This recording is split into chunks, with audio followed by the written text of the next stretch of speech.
pemberian dan penerimaan kedua-dua belah pihak. Janganlah secara lisan sahaja, ya, ataupun tanpa ada apa-apa ijab dan qabul ataupun dalam keadaan yang akad tu sendiri tidak jelas. Kadang-kadang ada orang pula disebut, aku bagi amanah ni kat engkau, kau peganglah. Jadi yang menerima pun tak faham apa status harta tersebut. Saya ni pemegang amanah ke, saya menerima terus ke, saya beneficiary ke, saya terima hak pusaka, saya kena bagi pada waris-waris lain ke. Jadi akad tu sendiri tak jelas. Sebab itu perlu merujuk kepada pihak-pihak berwajib, pihak-pihak yang sepatutnya untuk kita buat dokumentasi hibah tu dengan cara yang betul. Adanya akad hibah secara jelas dan adanya akad penerimaan secara jelas, dan kemudian buatlah qaubat, terimaan kepada harta tersebut. Dan lebih penting lagi ialah sesuatu hibah yang dibuat ini mestilah disaksikan oleh saksi-saksi menurut hukum syarak. Janganlah buat hibah diam-diam, bapa kepada anak dia saja berdua, orang lain tak tahu. Jadi kenalah wujud satu majlis ataupun tunjukkan perbuatan ini satu benda yang disyariatkan dan ada saksi. Itu perkara-perkara yang saya kaedah yang paling penting lah untuk kita nak melaksanakan hibah kalau kita nak membuat hibah. Dan memang sewajarnya kita sangat digalakkan lah untuk melakukan instrumen ini kerana ia adalah salah satu instrumen yang dibenarkan oleh hukum syarak. Baik, insyaAllah. Sebab hibah ni pun berasaskan rasa cinta, kesayang dan kasih. Kalau boleh tak naklah, kalau tak jelas tu nanti di hujung nanti ada kemelut di muara kasih. Tak naklah macam tu kan. Baik Ustaz, untuk hari ni terima kasih Ustaz Indra Syahril untuk perkongsian kita. Minggu depan kita ada tajuk tentang harta sepencarian pula untuk celik pewarisan kita. Sama-sama kita nantikan insyaAllah. Jumpa lagi Ustaz. Assalamualaikum. Assalamualaikum Ustaz. Assalamualaikum warahmatullahi wabarakatuh. Terima kasih. Alhamdulillah, sama-sama Ustaz. Dan sahabat-sahabat sekalian boleh ikuti juga media sosial Baitul Mal MAIS untuk sebarang perkongsian dan juga info lanjut. Ya, dan pastinya perkongsian untuk celik pewarisan dan Baitul Mal bersama dengan MAIS tadi mengakhiri Warna Pagi untuk edisi hari Rabu hari ini 15 hari bulan September 2021. Dan selepas ni Yati akan mengambil alih tugas ataupun ketuang udara Radio IKIM menerusi segmen Aspirasi 10.1 bermula dengan rancangan Rahmatan lil Alamin. InsyaAllah hari ini yang Fadil Ustaz Rushdi Ramli Al-Jawhari sama-sama akan bincangkan tentang cara pemakanan buah-buahan ikut Rasulullah sallallahu alaihi wasallam ya. Sallallahu alaihi wasallam. Sama-sama kita nantikan perkongsian menarik sebab hari-hari makan buah kan. Nantikannya. Dan Warna Pagi esok akan kembali untuk edisi Hari Malaysia. Dan untuk itu, Assalamualaikum warahmatullahi wabarakatuh. Rancangan Buah Bicara itu tadi telah dibawakan khas kepada anda oleh Majlis Agama Islam Selangor. Ustaz, ibu saya baru meninggal dunia. Macam mana saya nak buat kiraan pembahagian harta pusaka ibu saya ya Ustaz? Mudah je puan. Sekarang ni MAIS ada menyediakan kalkulator e-Faraid. Layari saja www.mais.gov.my. Kemudian puan masukkan maklumat yang diperlukan. Sistem ini akan menunjukkan kiraan pembahagian secara faraid dan carta waris-waris yang berhak. Wah, mudah ni Ustaz. Rancang dan uruskan harta anda di MAIS. Layari www.mais.gov.my atau hubungi 03 5514 3773 atau 3772 untuk keterangan lanjut. Hiburan mendidik jiwa hanya yang terbaik di IKIM. Inspirasi Inforia Islami.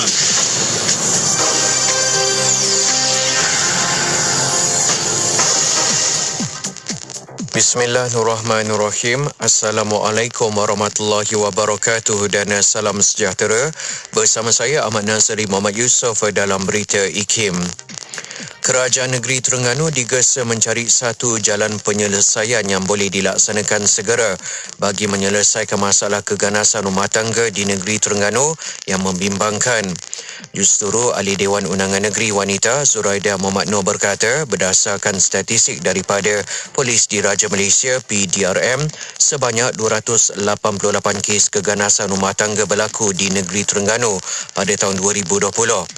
Ketika membahaskan usul menjunjung kasih titah ucapan Sultan Terengganu Sultan Mizan Zainal Abidin pada persidangan Dewan Undangan Negeri Dun Terengganu di Wisma Darul Iman di Kuala Terengganu, Zuraida Muhammad Noor turut berkata yang paling merisaukan adalah kesedaran mangsa untuk melaporkan kejadian yang menimpa mereka masih berada pada tahap rendah kerana berhadapan dengan ugutan dan ancaman jika membuat laporan dan juga demi memelihara maruah keluarga. Universiti Sultan Zainal Abidin UNIZA menyasarkan kemasukan 70% daripada 9,839 pelajarnya ke kampus secara fizikal bermula pada 15 Oktober depan. Sehubungan itu, menurut pemangku NAB Chancellor UNIZA, Profesor Dr. Fazli Adam, kemasukan pelajar akan dilakukan secara berfasa mengikut jadual tertentu bagi mengelakkan sebarang kesesakan atau perhimpunan yang ramai. Beliau juga berkata setakat 10 September lalu, peratusan pelajar UNIZA yang telah menerima 1 atau 2 dos vaksin telah mencapai 86% dan bilangan itu dijangka meningkat kepada 90% menjelang bulan depan. Sapiah Muhammad Nur melakar sejarah menjadi wanita orang asli pertama dilantik sebagai Ketua Pengarah Jabatan Kemajuan Orang Asli JAKUA buka kuasa pada hari ini. Menteri Pembangunan Luar Bandar Datuk Seri Mahathir Khalid berkata pelantikan Sapiah diperkenan Yang di-Pertuan Agong Sultan Abdullah Riayatuddin Al-Mustafa Billah Shah dan surat pelantikan beliau diserahkan oleh Perdana Menteri Datuk Seri Ismail Sabri Yaakob di Pejabat Perdana Menteri di Bangunan Parlimen di Kuala Lumpur. Sapiah 56 tahun adalah orang asli keturunan suku Semai berkelulusan ijazah sarjana Undang-Undang Perniagaan dari Universiti Kebangsaan Malaysia UKM pada tahun 2007 dan pemegang ijazah sarjana muda pentadbiran perniagaan universiti yang sama pada tahun 2001. Sekian saja berita IKIM untuk edisi 10 pagi ini. Berita seterusnya bakal ke udara pada pukul 12 tengah hari nanti. Assalamualaikum warahmatullahi wabarakatuh dan teruskan kesetiaan anda bersama IKIM Inspirasi Inforia Islami. Laporan berita tadi dari sumber bernama Kapsul Masa. Pada tanggal 1 Disember dalam tahun 2013, program Konvoi Kembara Zakat 2 2013 telah berlangsung di 3 buah negeri iaitu Kelantan, Terengganu dan Pahang. Program selama 3 hari ini diadakan sempena sambutan Bulan Zakat Kebangsaan bagi Zon Pantai Timur dengan kerjasama Jabatan Wakaf, Zakat dan Haji, Jauhar. Program dilaksanakan bertujuan untuk mempromosikan Jauhar dan Majlis Agama Islam dan Adat Istiadat Melayu Kelantan, MAIK dan agensi kutipan zakat kepada masyarakat setempat. Program ini juga dapat menggabungkan idea-idea baharu dalam pelaksanaan dakwah dan agian zakat di negeri masing-masing. Di samping itu, ia mampu mempromosikan khidmat bayaran dan agihan yang dilaksanakan oleh semua Majlis Agama Islam Negeri MAIN di setiap negeri terlibat. Program ini dapat menyediakan platform yang berkesan kepada agensi atau badan kerajaan dan swasta yang berminat untuk turut sama menyumbang kepada golongan asnaf dan miskin yang memerlukan. Petikan fakta ini disediakan oleh Seksyen Dokumentasi dan Penerbitan Arkiv Negara Malaysia.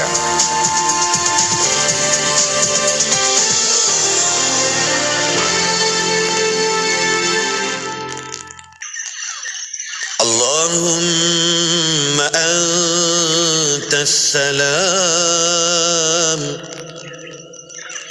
wa minkas salam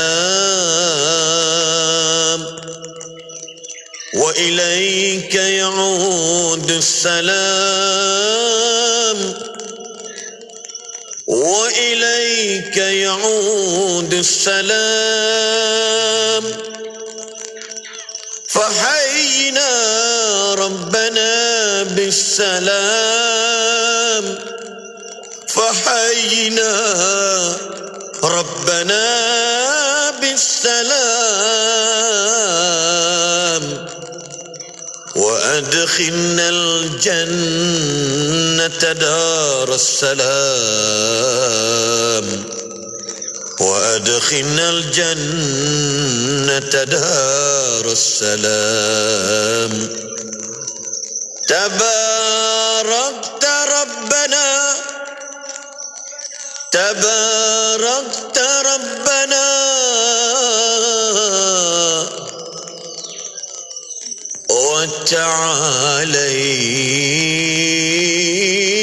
وتعاليت يا ذا الجلال والإكرام يا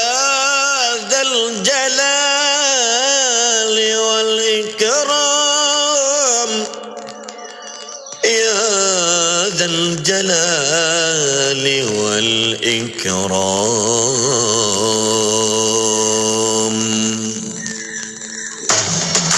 Selami ilmu untuk kehidupan kita seharian bersama Nur Hayati Paradi di Aspirasi 10.1.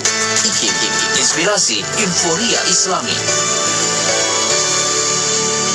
Assalamualaikum warahmatullahi wabarakatuh. Dimulakan dengan lafaz suci Bismillahirrahmanirrahim. Selawat dan salam buat Rasul junjungan Nabi Muhammad sallallahu alaihi wasallam. Selamat pagi. Salam Aspirasi 10.1. Salam duha juga untuk semua sahabat pendengar Radio Institut Kefahaman Islam Malaysia. Tak kiralah di mana juga anda berada, apa juga platform yang anda gunakan untuk sama-sama dengarkan Radio Institut Kefahaman Islam Malaysia. Anda bersama saya waktu ini Nur Hayati Paradi, perkongsian untuk edisi Rabu yang positif untuk sama-sama kita layari 3 jam. Moga-moga ada manfaat dan kebaikan untuk sahabat pendengar, insya-Allah. Moga-moga Allah jadikan hari ini sebagai pembuka rezeki dan juga pintu keberkatan, kebaikan, kesihatan, keselamatan dan juga pintu syurga bagi kita semua, insya-Allah. Amin ya rabbal alamin. Apa pun nak ucapkan terima kasih terlebih dahulu untuk sahabat-sahabat Warna Pagi sebentar tadi menerusi perkongsian Warna Pagi edisi Rabu. Kita ada Hazwan Syah, Sufian Amrin dan juga penerbit mereka Puan Hajah Mazlina Ismail. Jadi alhamdulillah, moga-moga apa juga yang dikongsikan memberi kebaikan untuk kita semua. Baiklah, untuk sahabat pendengar, tak sabar sebenarnya untuk kita teruskan perkongsian kita hari Rabu hari ini. Kita bakal mulakan dengan perkongsian rancangan Rahmatan lil Alamin. Kita nak belajar lagi tentang rasional di sebalik sunnah baginda Rasulullah sallallahu alaihi wasallam bersama dengan Ustaz Rushdie Ramli Al-Jauhari, yang mana anda boleh ikuti secara langsung di FB IKIM FM, YouTube channel IKIM dan pastinya di Radio Institut Kefahaman Islam Malaysia. Dan menarik hari ini Ustaz nak kongsikan, kalau minggu lepas Ustaz kongsikan tentang buah-buahan yang dimakan ataupun buah-buahan secara general jugalah ya, untuk kita jadikan sebagai sunnah dalam kehidupan kita, makan buah-buahan. Cuma cara pemakanannya bagaimana? InsyaAllah kali ini Ustaz akan bawakan kepada kita bagaimana cara pemakanan buah-buahan oleh baginda Rasulullah sallallahu alaihi wasallam dan juga rasional di sebalik cara pemakanan tersebut. Dan menarik juga, nanti kita akan menjawab juga untuk anda jugalah kan, untuk sama-sama kita belajar sebenarnya bila kata buah-buahan ini, adakah ia kita boleh jadikan sebagai alas perut atau pencuci mulut? Antara alas perut ataupun pencuci mulut, kat mana kedudukan buah-buahan ini? Dapatkan jawapannya kejap lagi menerusi perkongsian Rahmatan lil Alamin. Untuk anda teruskan kesetiaan bersama Yati, tentunya hanya di IKIM. Kita mulakan pagi kita dengan memperbanyakkan selawat kata baginda Rasulullah sallallahu alaihi wasallam sama dengan The Mi'raj dengan Ya Rasulullah, hanya di IKIM, Inspirasi Inforia Islami. Alangkah indahnya hidup ini, andai dapat ku tatap wajahmu, kan pasti mengalir air mataku kerana pancaran ketenanganmu. Alangkah indahnya hidup ini, andai dapat ku kucuk tanganmu, moga mengalir keberkatan dalam diriku untuk mengikut jejak langkahmu. Ya Rasulullah, ya Habiballah, tak pernah ku tatap wajahmu. Ya Rasulullah, ya Habiballah,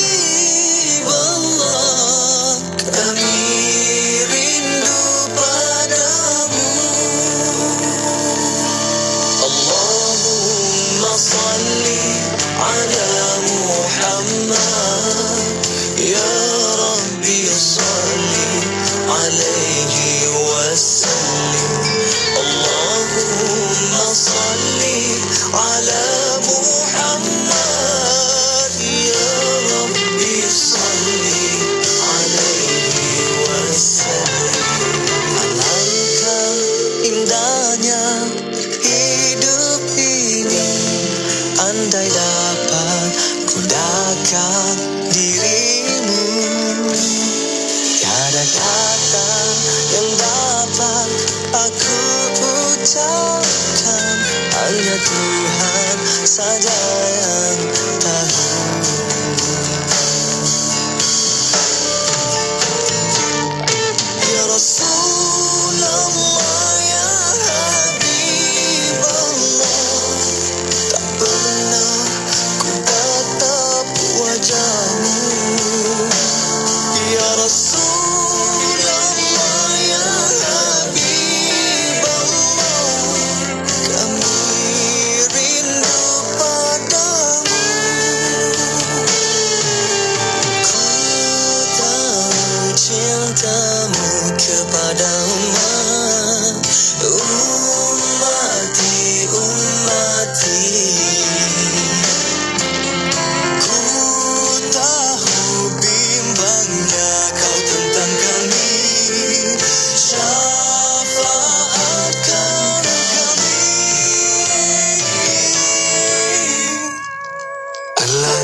dan salam buat Rasul junjungan Nabi Muhammad sallallahu alaihi wasallam. Selamat pagi untuk semua sahabat pendengar Radio Institut Kefahaman Islam Malaysia. Alhamdulillah waktu ini kita bersiaran bersama dengan sahabat-sahabat untuk rancangan pertama untuk Aspirasi 10.1 edisi Rabu yang positif. Tak lain tak bukan kita bersama menerusi rancangan Rahmatan lil Alamin. Dan bersama dengan kita di hujung talian kita ada Ustaz Rushdie Ramli Al-Jauhari. Assalamualaikum Ustaz.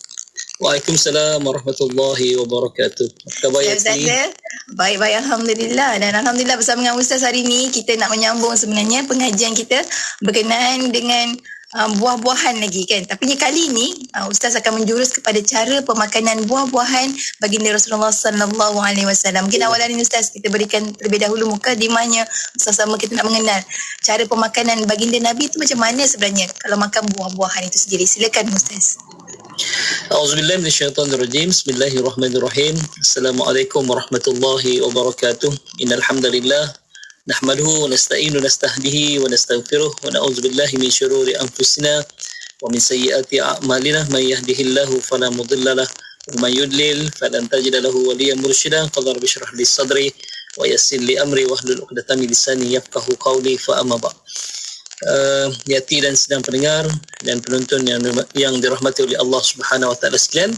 Pertama dan selama-lamanya marilah sama-sama kita merafakkan setinggi kesyukuran kepada Allah Subhanahu wa taala kerana kita diizinkan oleh Allah bertemu pada pagi ini. Mudah-mudahan pertemuan kita ini akan menatijakan sesuatu yang terbaik dalam kehidupan kita dan insya-Allah kita duduk dalam majlis ilmu ini mudah-mudahan kita sebagai ibadah yang akan memberatkan neraca timbangan kita dan seterusnya melainkan kita untuk mendapat syafaat Nabi sallallahu alaihi wasallam dan juga syurga Allah Subhanahu wa taala. Insya-Allah. Amin ya rabbal alamin.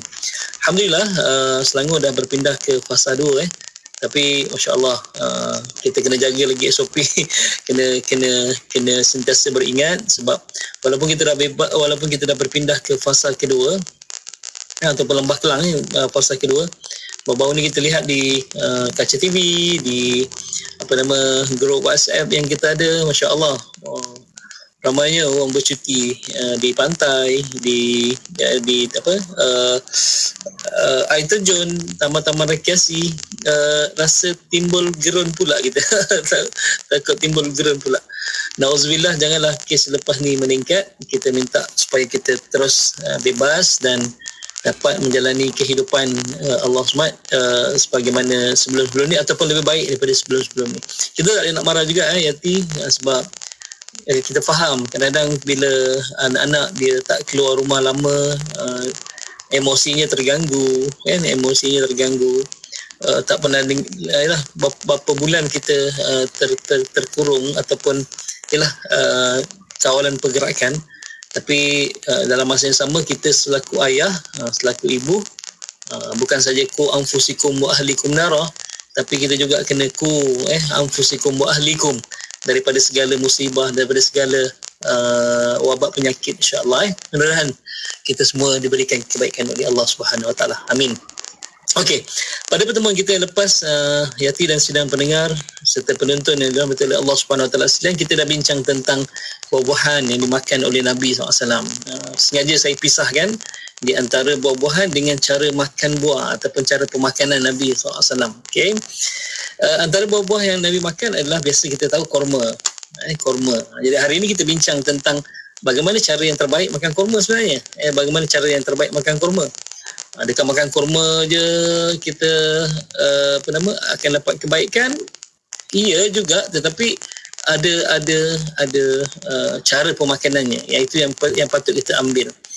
Okey, yang kemudian kita bincang yang lepas Rasulullah makan buah tembikai. Ya. Nabi satukan dengan kurma, dengan kurma. Kenapa? Rupa-rupanya panas dan sejuk. Okey. Jadi kurma sifat dia panas, tembikai, timun dan honeydew ataupun rock melon kan dia sifatnya sejuk, jadi keseimbangan. Kalau panas dia akan memudaratkan, sejuk pun akan memudaratkan. Jadi sejuk dan panas bila diseimbangkan dia baik untuk kesihatan kita untuk kesihatan kita. Hari ini kita akan bincang juga tentang apa kebaikan ambil buah tembikai, buah semangka orang Johor cakap. Orang Kelantan kata timun Cina, tak tahu timun Cina kan. Apa kebaikan dia kan? Itu yang kita bincang tentang tu, masya-Allah. saya teringat dengan satu kisah Yati. Kalau kita kenal nama Juha, kalau di Malaysia kita ni mungkin terkenal dengan Pak Pandey. Pak Pandey kan, Pak Pandey. Okey, satu hari Pak Pandey tanam benih rambutan. Jadi dia gali satu lubang, dia tanam benih rambutan. Kemudian dia mampatkan tanah dan dia pacak satu kayu tanda kat situ adalah benih rambutan yang dia tanam. Seminggu lepas tu berlaku kegemparan, iaitu yang ditanam benih rambutan yang tumbuh pokok ubi. Dia kata macam mana ni? Oh ni pelik ni, dia kata dia kena panggil wartawan ni. Dia pun panggil wartawan. Wartawan pun datang, ni ada benda yang pelik berlaku ataupun ada sesuatu pelik yang berlaku di kampung tu, jadi boleh buat liputan berita terkini ni kan, dia kata. Jadi semua wartawan datang. Dia kata apa yang peliknya? Dia kata pakcik tanam benih rambutan seminggu lepas, tapi yang tumbuh pokok ubi. Tumbuh pokok ubi. Okey. Wartawan tanya, betul ke pakcik tanam kat sini? Betul. Betul, pakcik dah tanda dah. Pakcik dah tanda ni memang kat sini pakcik tanam benih rambutan tu. Tapi yang keluarnya pokok ubi, dia kata.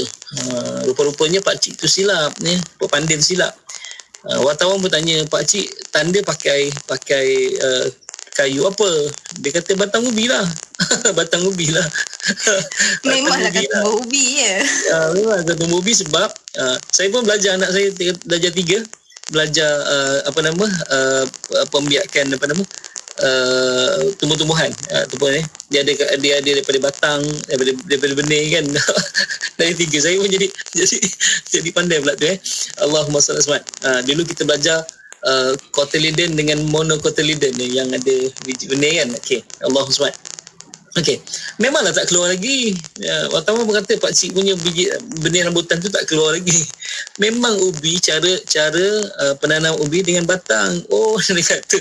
Jadi Pak Pandey ni dia ni adalah macam kita bincang, dia tak berapa digambarkan, tak berapa bijak sangat. Tapi Johan ni dia bijak.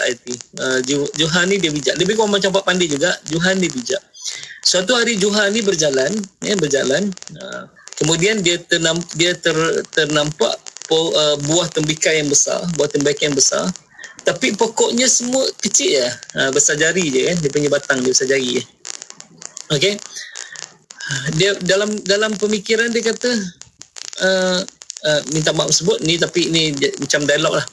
Tak adilnya Allah Ta'ala kan, dia kata buahnya besar, tapi kenapa pokoknya kecil? Buahnya besar, kenapa pokoknya kecil? Okay, dia terus meneruskan perjalanan, dia jumpa pokok kurma. Pokok kurma batangnya besar, buahnya kecil-kecil. Dia kata sepatutnya pokok kurma tadi ni, pokok kurma buahnya adalah buah tembikai. Dan buah kurma tadi yang kecil-kecil sepatutnya pokoknya adalah pokok tembikai. Barulah adil, yang besar dengan buah yang besar, yang kecil dengan pokok dahan ataupun pokok yang kecil. Akhirnya dia macam penat, dia bersandar bawah pokok kurma tu kan. Sedang-sedang dia baring, tiba-tiba jatuh sebiji kurma atas kepala dia. Dia terus kata, adil, Allah adil, Allah adil, Allah adil, Allah adil. Dia cuba bayangkan, kalaulah buah kurma tu besar tembikai, kalau yang menghempap kepala dia tadi tu, mungkin kepala dia pecah ataupun kepala dia luka. Dia kata, adilnya Allah SWT, Allah adil, Allah adil. Buah yang besar Allah letak kat bawah supaya tak memudaratkan orang lain kan. Buah yang kecil Allah letak ke atas, Allah letak ke atas supaya dia tak. Okey. Tapi Ustaz dia kata buah durian macam mana pula? Buah durian mesti nak tanya kan. Buah durian macam mana?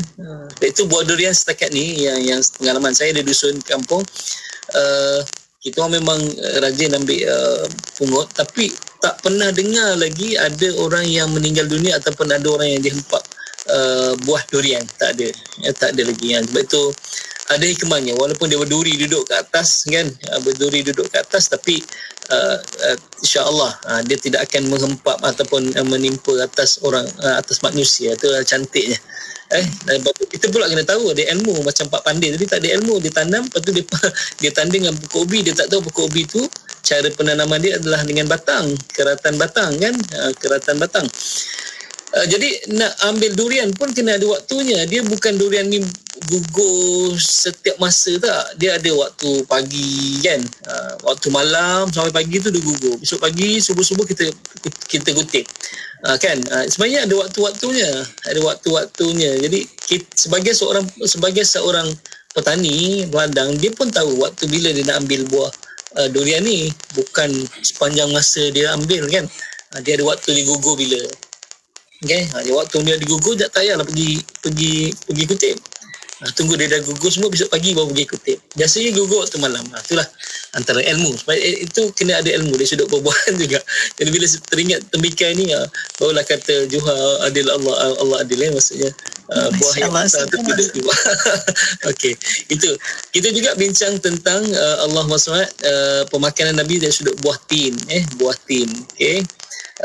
Allahumma salli. Kita juga bincang tentang walaupun buah tin ni bukan buah Hijaz, buah tanah Hijaz, dia adalah buah Syam. Buah Syam ni maksudnya buah yang tumbuh di negara-negara Syam, Palestin, Syria kan umpamanya. Tetapi kita tahu bahawa bagaimana Nabi boleh mendapatkannya bila para sahabat Nabi SAW pulang daripada berniaga ke Syam, dia akan membawakan buah-buahan yang lazat untuk Nabi SAW. Bila Nabi dihidangkan dengan buah-buahan, Nabi bersabda, hadis daripada Abu Darda, dia menyebut bahawa Nabi SAW bersabda, sekiranya aku katakan sesungguhnya buah yang turun daripada syurga, maka aku kata inilah buahnya, iaitu buah tin. Sesungguhnya buah dalam syurga tiada keraguannya. Maksudnya keraguan ni maksudnya tidak memiliki biji. Kalau biji pun bijinya boleh dimakan. Keraguan bermaksud kalau penghuni syurga diberikan buah-buahan, dia menjadi kesulitan ataupun jadi kepayahan kepada penghuni syurga ni nak buang kat mana bijinya. Nak buang di mana bijinya. Sebab orang yang masuk syurga ni adalah orang-orang yang takut jati. Orang yang masuk syurga ni adalah orang-orang yang takut. Orang al-muttaqin. Orang yang bertakwa ni adalah orang yang takut. Sebab itu dalam surah Al-Waqi'ah Allah sebut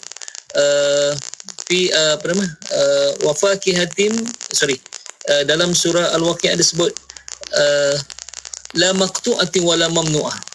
Buah-buahan ni nanti dia tak ada yang la maqtu'atin, tidak terputus musimnya.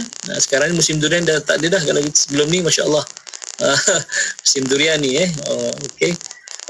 Allah SWT baru-baru ni lah bapa mertua ada kebun kan, ada ni dusun kan.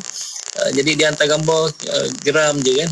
Ni buah durian banyak ni, bila nak balik Allah ayah ni dah tahu dah soalan tu, tak boleh nak jawab. Bila nak balik tak boleh rentan negeri. Jadi dia tunjuk buat durian yang kat kampung dah gugur semua kan. Jadi geram je kan. Okey. Allah SWT buahnya buah-buahan tersebut la maqtu'atin, tidak akan terputus musimnya. Sentiasa ada. Yang keduanya, ayat tersebut membicarakan tentang wala mamnu'ah, dan tidak ada juga yang dilarang. La maqtu'atin wala mamnu'ah, dan tidak juga dilarang. Kenapa Allah sebut perkataan wala mamnu'ah? Sebab orang yang masuk dalam syurga ni adalah orang-orang yang takut. Orang-orang yang takut. Jadi takut kalau makan buah ini akan menyebabkan dia akan dikeluarkan daripada syurga. Macam kisah Nabi Adam AS. Ada buah yang dilarang untuk Nabi Adam dekati pokok ni dan makan buahnya kan. Takut kalau dia memakan buah ni, dia akan dikeluarkan daripada syurga. Sebab itu Allah sebut dalam Al-Quran, la maqtu'atin wala mamnu'ah. Jangan takut wahai ahli syurga, buah dalam syurga nanti tidak terputus musimnya, wala mamnu'ah. Dah tak ada lagi buah yang dilarang. Kamu boleh makan apa yang buah dilarang. Okey. Sebab itu orang yang masuk dalam syurga ni adalah orang-orang yang takut. Jadi orang yang takut ni dia tak akan buang sampah merata-rata nanti. Sebab itu kalau kita jenis buang sampah merata-rata, itu tak ada ciri ahli syurga pada kita. Sebab kita tak jaga kebersihan. Okey. Ahli syurga ni dia adalah orang yang sangat takut. Pada dia kalau buang biji mungkin kecil, biji korma ke biji rambutan ke, kita buang merata-rata, itu dikira membuang sampah merata-rata suatu dosa. Jadi ahli syurga takkan buang sampah merata-rata. Jadi kalau buah-buahan ada biji, kemudian menjadi kesulitan kepada ahli syurga tu nak buang di mana biji tu. Mungkin dia akan menyusahkan, dia akan letak dalam kocek dia dulu, poket dia dulu. Kan nanti jumpa tong sampah ataupun dia akan buang. Okey. Sebab itu Allah kata, sebab itu Allah sebut la maqtu'ati wa la mamnu'ah, sebab orang yang masuk dalam syurga ni orang yang takut. Sebab itu ciri-ciri buah-buahan dalam syurga semuanya tak ada biji. Itu maksudnya buah syurga tiada keraguannya, maksudnya tak ada biji yang menyusahkan dia. Yang kedua, Allah SWT tidak ada yang memudaratkannya. Tidak ada yang memudaratkannya. Jadi kita makan buah temikai lebih sangat pula boleh cerit berit. Kan? Cerit berit. Kan? Yalah, maksudnya Allah SWT jadi ada hadnya dalam syurga tak ada. Jadi itu yang kita nak bicara. Kita juga bicara tentang buah tin, buah zaitun, pisang juga rupa-rupanya adalah buah-buahan yang ada dalam syurga. Wa talhim mamdud, kan Allah sebut dalam syurga ni ada pokok pisang, okey, anggur, kemudian korma dan Allah SWT ruman ni delima. Itu yang disebutkan 6 buah-buahan yang disebutkan dalam Al-Quran: zaitun, tin, pisang, anggur, korma dan delima. Okey. Kalau kita merujuk pada Allah SWT pada dalam kitab Syama'il Muhammadiyah, buah-buahan yang disebutkan hanyalah hirbis, kemudian betih, tembikai, hirbis tadi tu honeydew ataupun rock melon, kemudian kisar, tamar, kan, tamar. Yang lain tak disebutkan dalam kitab Syama'il Muhammadiyah, cuma yang disebutkan dalam Al-Quran. Jadi bila kita kata dalam hadis tak ada tentang ni, jadi dalam ni ada tak macam yang lain? Walaupun dalam Quran kita dalam hadis tak jumpa Nabi makan pisang contohnya, tak jumpa makan pisang. Tapi dalam Quran adalah disebut tentang pisang. Adakah Nabi makan pisang? Dia juga termasuk dalam pemakanan sunnah, buah-buahan yang terbaik untuk kita. Sebab itulah Allah letak dalam syurga. Walaupun tak ada hadis yang mengatakan Nabi SAW makan buah pisang, makan buah pisang, tetapi dia adalah juga makanan yang terbaik untuk kita. Jadi Allahumma SWT, kita boleh ambil semua buah-buahan. Sebab Allah sebut secara umum buah-buahan tu dalam Quran. Wa fakihatin mimma yatakhayyarun. Kemudian Allah kata inna ashabal jannati yawma fi syughulin fakihun. Okey, kemudian itulah Allah sebut semua buah-buahan dalam Allah sebut dalam Quran. Berarti semua buah-buahan ni ada kebaikan dan kita boleh makan. Dan kalau kita makan sunnah tak? Sunnah. Walaupun tak disebut melalui hadis, ini makanan sunnah.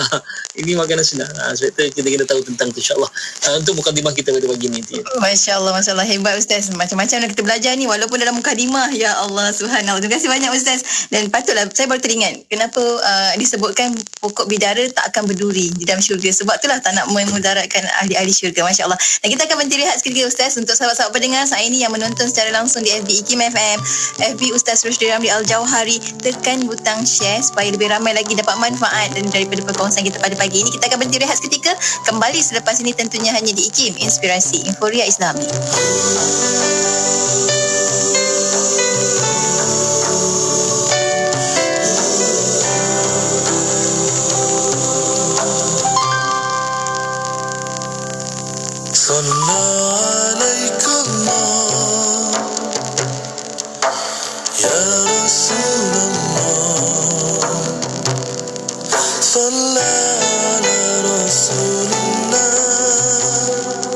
Muhammad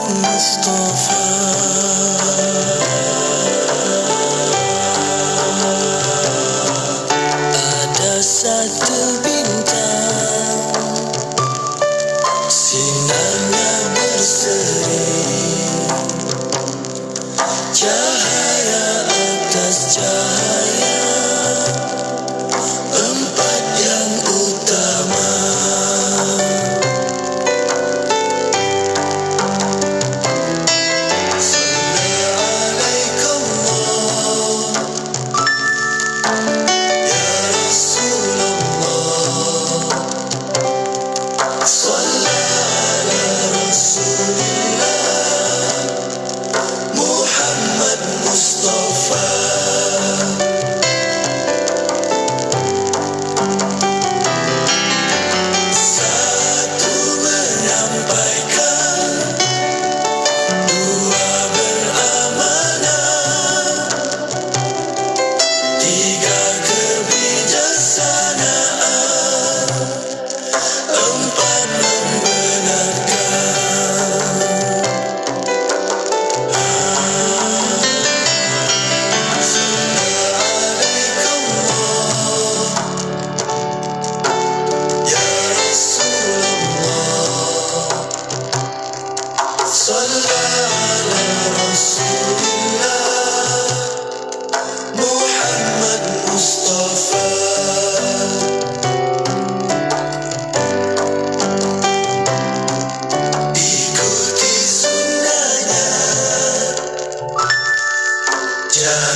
bala sedaya mampu hidupkan bererti.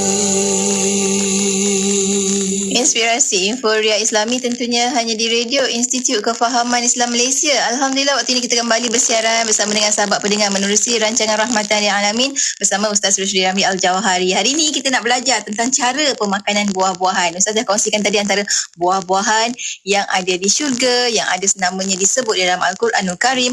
Masya Allah, Ustaz, kita sambung Ustaz. Macam mana sebenarnya cara baginda Nabi mengambil buah-buahan itu sendiri? Silakan Ustaz. Bismillahirrahmanirrahim. Allahumma salli ala Sayyidina Muhammad wa ala ali Sayyidina Muhammad. Terima kasih Yati dan sidang pendengar dan penonton yang dirahmati oleh Allah Subhanahu Wa Taala sekalian. Sebelum masuk dalam cara pengambilan makanan, saya nak bawa sikit tentang apa kebaikan tembikai ni. Sebab tembikai ni makanan yang buah-buahan yang mudah untuk kita dapat. Mudah untuk kita dapat kan. Yang pertama, dia boleh mencegah penyakit asma kerana kandungan vitamin C-nya yang tinggi. Dia vitamin C yang tinggi. Kita sebelum ni bila sebut vitamin C, kita kata buah oren, buah limau kan. Buah limau. So, rupanya ikut tingkatan vitamin C yang paling tinggi dalam buah-buahan adalah capsicum, cili benggala ataupun lada benggala. Itu yang paling tinggi kandungan vitamin C-nya. Habis oren tu dia duduk bawah nombor 7, nombor 8 lebih kurang macam tu. Kan? Dia bukan nombor 1 ataupun nombor 2. Nombor 2 adalah kumpulan yang berries tu. Mulberry, blueberry itu nombor 2 kan. Nombor 2.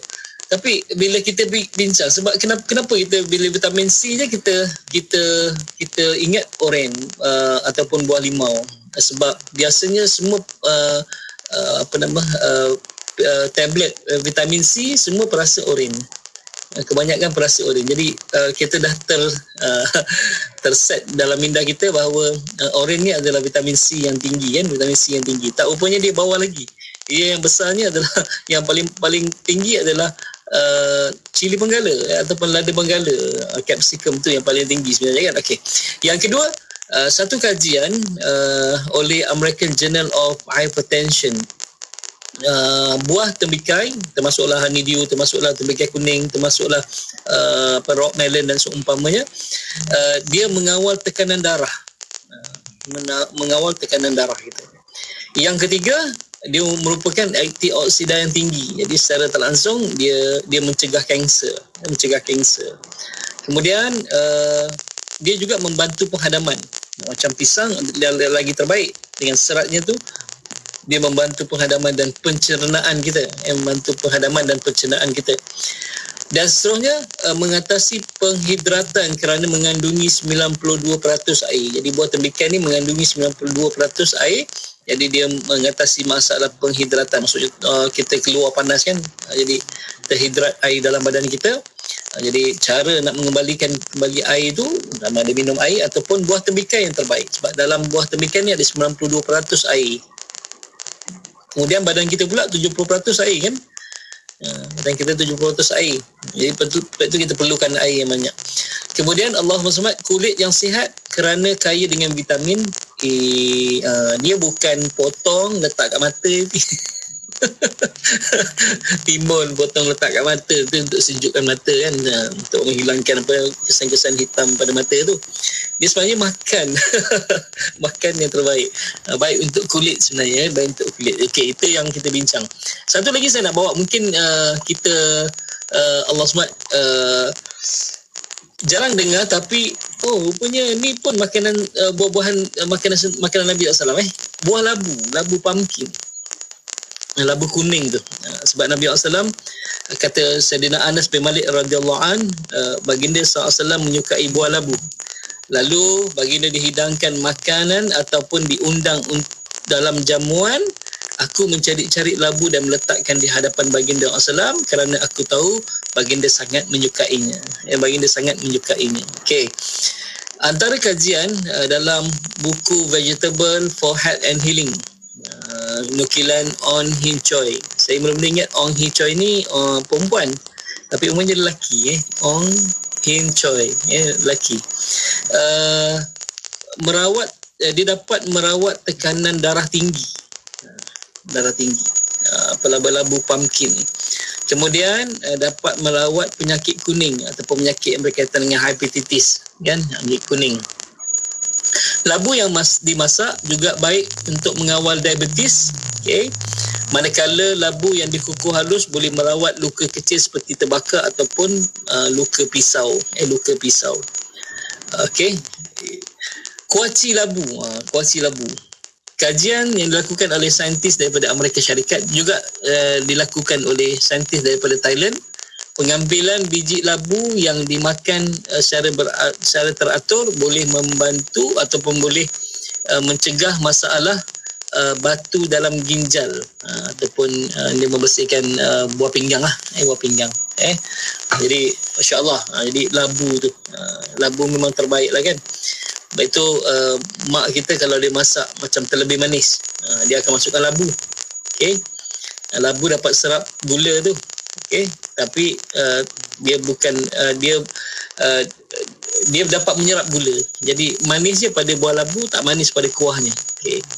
Okey. Tapi kalau macam masak kari pula terlebih masin, ibu kita akan letak kentang sebab kentang dapat serap masin garam. Sebab itu semua betul-betul yang berdasarkan kepada pengalaman. Okey, itu yang kita nak bincang itu. Okey. Jom kita terus masuk dalam bagaimana cara pengambilannya. Bagaimana cara pengambilan. Saya nak bawa satu cara walaupun tidak disebut dalam hadis tentang pemakanan ataupun pengambilan buah-buahan sebelum mengambil makanan yang berat. Sebelum mengambil makanan yang berat. Okey. Imam Al-Ghazali rahimahullah, dia berkata turutan cara makan yang dianjurkan adalah mendahulukan memakan buah kerana ia sesuai dengan ilmu kedoktoran. Imam Ghazali sebut. Tambahan pula, buah lebih cepat dicerna dan lebih baik buah berada di bahagian bawah perut berbanding makanan-makanan yang lain. Makanan-makanan yang lain. Maksudnya di bahagian bawah perut ni orang Melayu kita panggil alas perut. Alas perut. Makan ni buat alas perut je. Alas perut. Kan? Alas perut kita istilahnya menjamah. Kan, bukan meratah. Menjamah sekadarnya, kan. Mungkin lapar, jamah sikit lah sebab lapar, kan. Atau rupanya alas perut tu dengan buah-buahan. Alas tu. Ni kata Imam Al-Ghazali dalam kitab Ihya Ulumuddin. Okey. Boleh rujuk dalam jilid yang kedua, dia sebut tentang tu. Okey. Okay. Dalam Al-Quran terdapat peringatan agar mendahulukan memakan buah dulu. Walaupun tak ada hadis yang menyokong tentang Nabi makan buah dulu sebelum makan benda-benda yang berat, daging ke ataupun seumpamanya. Nabi makan buah dulu walaupun tak ada hadis yang ni. Tapi Imam An-Nawawi berpendapat, hasil daripada apa yang disebut oleh Imam Al-Ghazali dalam kitab Ihya ni, Imam An-Nawawi berpendapat bahawa susunannya adalah pada surah Al-Waqi'ah ayat 20 dan 21. Ayat 20 dan 21. Allah sebut wa fakihatin mimma yatakhayyarun. Dan buah-buahan daripada apa yang mereka pilih. Jadi buah-buahan nanti dalam syurga apa yang nak semua kita dapat. Mimma yad'un, apa yang mereka minta semua akan diberikan. Mimma yatakhayyarun, juga buah-buahan apa yang kita nak pilih semua akan diberikan kepada kita, insya-Allah. Itu dalam syurga nanti. Selepas datang perkataan wa fakihatin, buah-buahan, datang walahmi tayrin mimma yashtahun, datang daging burung ataupun daging yang dipanggang dan seumpamanya, kan. Okey. Allahumma salli di sinilah Imam An-Nawawi berpendapat susunan dalam Al-Quran, sebelum Allah menceritakan tentang makanan yang berat, Allah ceritakan makanan yang buah-buahan terlebih dahulu. Jadi walaupun tidak ada hadis yang kata Nabi makan buah-buahan dulu sebelum makan makanan yang berat, tapi susunan ayat Al-Quran berpendapat Imam An-Nawawi. Sama juga dengan alladzi khalaqal mauta wal hayata liyabluwakum sampai ayat akhir. Kenapa didahulukan kematian baru kehidupan? Bukankah kehidupan dulu baru kematian?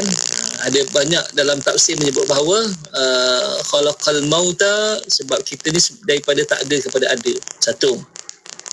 Yang kedua, selepas daripada kehidupan ni akan ada kematian, dan selepas daripada kematian tu akan ada kehidupan. Akan ada kehidupan. Sebab itu susunan dia kenapa letak khalaqal mauta dulu wal hayata, sedangkan kita mati, hidup dulu baru mati. Kenapa mati dulu baru hidup? Rupanya dalam tafsir itu ada hikmah kenapa Allah dahulukan perkataan mauta dulu baru hayata. Jadi sama juga Imam Nawawi pendapat Allah dari sudut susunan Al-Quran wa fakihatin mimma yatakhayyarun, baru datang walahmi, daging yang makanan yang berat. Okey, mandai. Okey. Kemudian bila kita kaji pula, bila kita kaji Allah SWT bila makan buah, bila makan makanan yang berat dulu, kemudian baru ambil buah. Saya kaji dari sudut di portal MyHealth Kementerian Kesihatan Malaysia, dia menyebutkan bahawa kebiasaan buah sering diambil selepas waktu makan sebagai pencuci mulut. Nampak masyarakat Melayu kita cuci mulut pakai air je lah kan. Apa cuci mulut pakai ni? Pakai buah kan. Okey. Dia panggil pencuci mulut. Pencuci mulut. Okey. Sebenarnya salah. Kaedahnya salah. Kaedahnya adalah buah-buahan letak depan dulu. Kemudian barulah makan berat. Walau bagaimanapun disebut walau bagaimanapun, bukan saya saja maksudnya susunan dalam ayat Al-Quran, kemudian Imam Al-Ghazali mengkaji, Imam An-Nawawi mengkaji tentang turutan makan buah terlebih dahulu sebelum makan yang berat. Kajian dari sudut sains, walau bagaimanapun pengambilan buah selepas makan akan mengurangkan penyerapan nutrien oleh tubuh badan. Jadi kalau kita makan buah sebelum makan, itu memang badan kita akan serap semua nutrien daripada buah-buahan tersebut. Vitamin A-nya, vitamin C-nya, kan, vitamin D-nya, kemudian Allah SWT zat besinya tu semua dah diambil daripada buah-buahan. Tapi kalau kita mengambil buah-buahan selepas makan, penyerapan kepada nutrien tadi tu, vitamin-vitamin tu akan berkurangan. Jadi kalau nak yang terbaik, makan buah sebelum makan lah. Selain daripada dia Allah SWT dia alas perut kan. Yang keduanya Allah SWT dia lebih penyerapan lebih dari sudut nutrien tu daripada zat-zat yang kita ambil oleh tubuh badan berbanding selepas dia. Jadi kita kena Allah SWT tukarlah cara pemakanan, bukan lagi pencuci mulut. Bukan lagi pencuci mulut kan. Itu yang kita kena bincang tentang tu. Jadi ini ilmu yang kita dapat tentang makan buah dulu. Ada orang kata tak ada hadis pun Nabi makan buah dulu sebelum makan. Okey, memang tak ada hadis. Tapi para ulama mengkaji, Imam Ghazali mengkaji, Imam Nawawi dari sudut susunan Al-Quran, dari sudut ilmu kedoktoran, rupa-rupanya makan buah dia warm up bagi perut kita. Sebelum dia bekerja keras untuk memproses, mengisar makanan-makanan yang sifatnya keras kan. Jadi kita warm up kan perut kita, warm up kan, bagi dia exercise dulu dengan makanan-makanan yang lembut. Itu dari sudut ilmu sains lah. Rupanya Masya Allah, kalau kita faham Al-Quran, susunan Al-Quran tu Masya Allah. Jadi saya tertarik dengan satu kisah bila yang perkataan ummatan wasata, ni Al-Quran punya susunan, bagaimana kehebatan Al-Quran. Sebab itu Al-Quran ni kita kena kaji, bukan sekadar baca je, kena kaji. Bila rujuk perkataan ummatan wasata, umat yang pertengahan, umat yang sederhana. Ya Allah jadikan kamu semua jadi umat yang wasata. Okey, dia duduk pada ayat 143 Dia duduk pada ayat 143. Okey, surah Al-Baqarah ada 286 ayat. 286 ayat. Dia yang bermulai dengan alif lam mim kan. Okey. Perkataan wasata itu, kalau jumlah perkataan, jumlah words, perkataan, kalimah yang digunakan alif lam mim, dalika al-kitabu la raiba, itu perkataan. Perkataan. Kalau huruf tu lam alif ba kan, perkataan. Okey, daripada ayat alif lam mim sampai akhir surah Al-Baqarah 286 ayat, ayat pertengahannya adalah 143 sebab 143 campur 143 286 ayat. 286 ayat. Dan 286 ayat jumlah words, jumlah perkataan tu, perkataan wasata tu duduk tengah-tengah.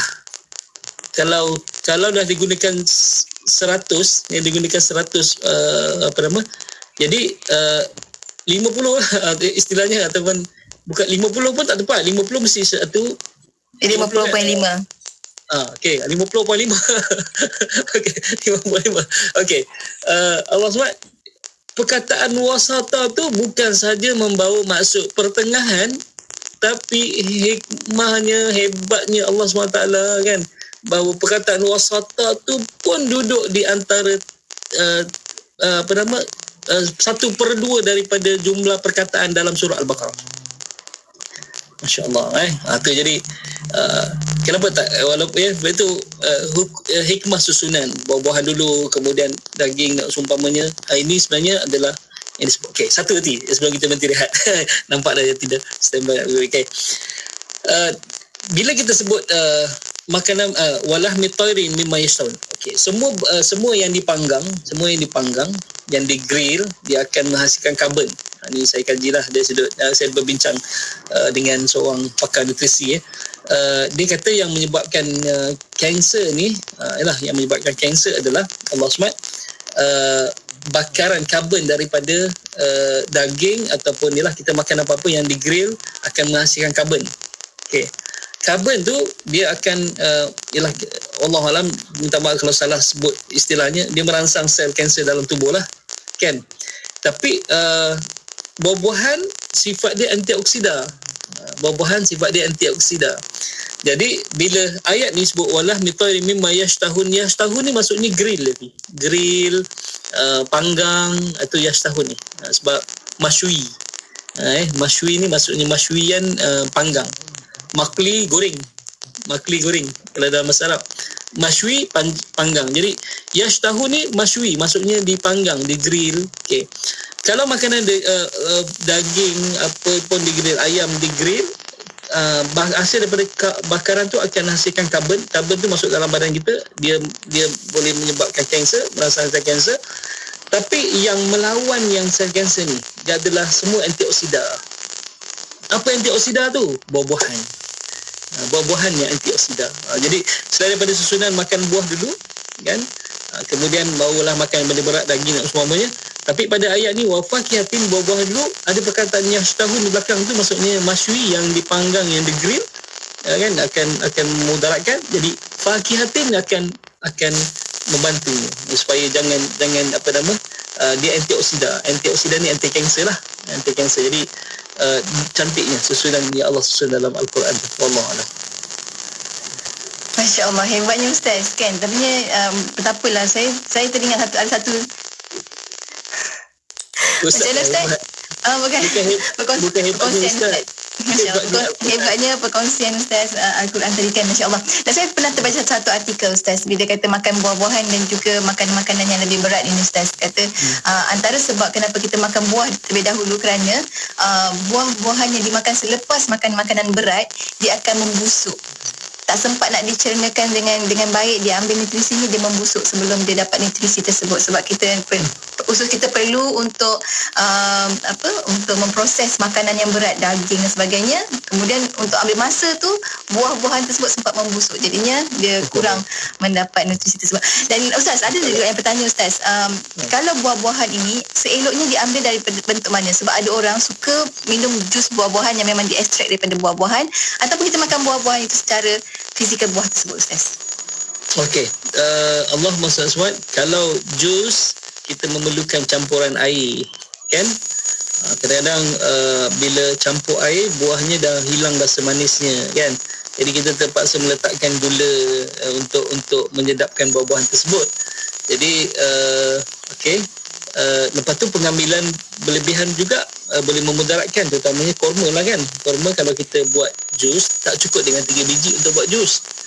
Mungkin separuh daripada blender kita kan, separuh daripada blender kita. Jadi pengambilan berlebihan korma juga boleh memudaratkan kita, memudaratkan. Kita dah selalu kita ulang-ulang kisah Sayyidina Ali bertamu dengan Nabi pada rumah sahabat yang Ali bawa baik demam ketika itu.